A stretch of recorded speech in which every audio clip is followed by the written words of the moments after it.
ভারত ফিরিয়ে না দিলেও শেখ হাসিনার অনুপস্থিতিতেই ট্রাইব্যুনালে বিচার চলতে পারে, আর গণহত্যা নিয়ে আন্তর্জাতিক আদালতে যাওয়ার সুযোগ আছে। সকালে চিফ প্রসিকিউটর ও তদন্ত সংস্থার কর্মকর্তাদের সঙ্গে বৈঠক শেষে এসব কথা বলেন বিশেষ পরামর্শক টবি ক্যাডম্যান। বুধবার ওই বৈঠক শেষে সাংবাদিকদের সঙ্গে কথা বলেন এই আইনজ্ঞ। জানান, সংশোধিত ট্রাইব্যুনাল অধ্যাদেশ অনুযায়ী এখানে স্বচ্ছ ও গ্রহণযোগ্য বিচার সম্ভব হবে। জাতিসংঘ সহ নানা আন্তর্জাতিক সংস্থার সঙ্গে বিচার ও মৃত্যুদণ্ডের বিধান নিয়ে আলোচনা হয়েছে বলেও জানান তিনি। আন্তর্জাতিক মানদণ্ডে বিচার পরিচালনায় সহায়তার কথাও জানান ক্যাডম্যান। এ সময় প্রধান প্রসিকিউটর মোহাম্মদ তাজুল ইসলাম বলেন, আসামিপক্ষের আইনজীবীরাও চাইলে বিদেশি পরামর্শক নিয়োগ দিতে পারবেন।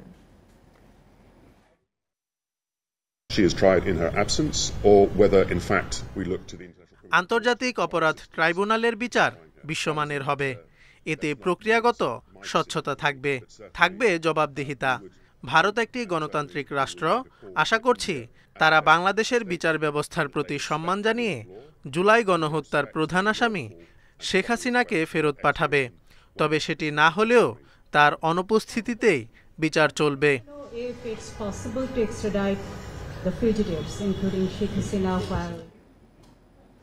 এ বিষয়ে আরো জানাতে সেখান থেকে যোগ দিচ্ছেন আমাদের সহকর্মী শাহাদাত স্বপন। টবি ক্যাডম্যান এই বিষয়টি সম্পর্কে আর কি কি জানিয়েছেন বিস্তারিত জানাবেন। আর আরেকটি বিষয় একটু জানতে চাই, ভারত ফিরিয়ে না দিলেও শেখ হাসিনার অনুপস্থিতিতে এই ট্রাইব্যুনালে বিচারের সম্ভব, সেই প্রক্রিয়াটি আসলে কিভাবে হবে?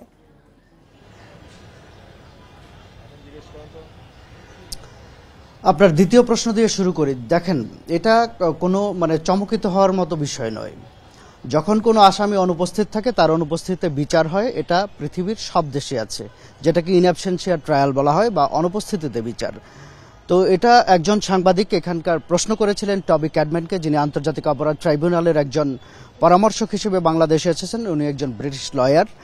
তো তিনি এর উত্তরে বলেছেন, ভারত একটি গণতান্ত্রিক রাষ্ট্র। ভারতকে বাংলাদেশ সরকার যদি অ্যাপ্রোচ করে সাবেক প্রধানমন্ত্রী শেখ হাসিনাকে ফিরিয়ে আনার ব্যাপারে, অর্থাৎ এই বিচারের কার্যক্রমকে এগিয়ে নেওয়ার স্বার্থে, সেক্ষেত্রে ভারত এখানে ইতিবাচক রেসপন্স করতে পারে বা ইতিবাচক রেসপন্স করা উচিত।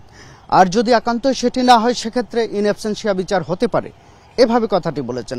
হবে এটি আসলে এইভাবে উনি বলেননি, হতে পারে। কারণ যদি কোনো আসামিকে প্রডিউস করা না হয় আদালতে, সেক্ষেত্রে তার ইন অ্যাবসেন্সিয়া বিচার হয়েই থাকে। আরেকটি বিষয়, মূলত টবি ক্যাডম্যান আজকে যে বিষয়টি এখানে বলেছেন, আন্তর্জাতিক অপরাধ ট্রাইব্যুনালের যে আইনগুলো আছে সেই আইনগুলোর কি অবস্থা এবং সম্প্রতি যেসব সংশোধনী আনা হচ্ছে সেই সংশোধনীতে বিচারকে কতটুকু ত্বরান্বিত করবে, সেই প্রসঙ্গে মূলত টবি ক্যাডম্যান তার যে এক্সপার্টিস বা তার যে বিশেষজ্ঞ মত সেগুলো তিনি দিয়েছেন। এবং তিনি বলেছেন, এ পর্যন্ত যতটুকু সংশোধনী আনা হয়েছে, সম্প্রতি যেসব সংশোধনী আনা হয়েছে আন্তর্জাতিক অপরাধ ট্রাইব্যুনালে, যেটি 2010 সালে গঠিত হয়েছিল, তো সেগুলি এখন পর্যন্ত সন্তোষজনক তিনি বলেছেন এবং প্রয়োজনে আরও সংশোধনী আনা যেতে পারে। সেই বিষয়ে তিনি যদি প্রয়োজন হয় সেক্ষেত্রে আরও পরামর্শ দেবেন, এরকম জেস্চার তিনি দিয়েছেন।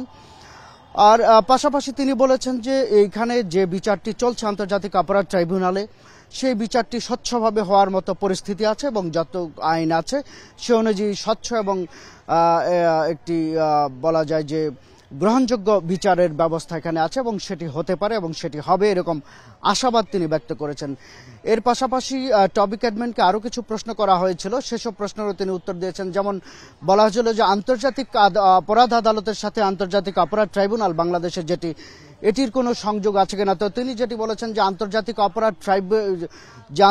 অপরাধ আদালত আছে, সেই আদালতের জুরিসডিকশনে বাংলাদেশ আছে, কারণ বাংলাদেশ সেই আদালতের একজন মেম্বার হিসেবে আছে।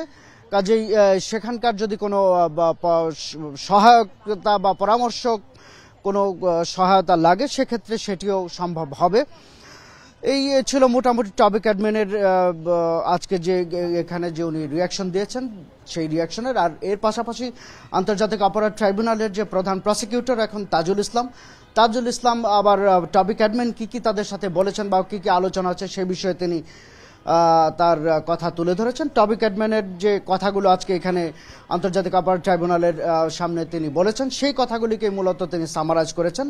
এর বাইরে নতুন কিছু তাজুল ইসলামের কথায় আমরা দেখিনি। তো এই ছিল আপাতত আন্তর্জাতিক অপরাধ ট্রাইব্যুনাল থেকে।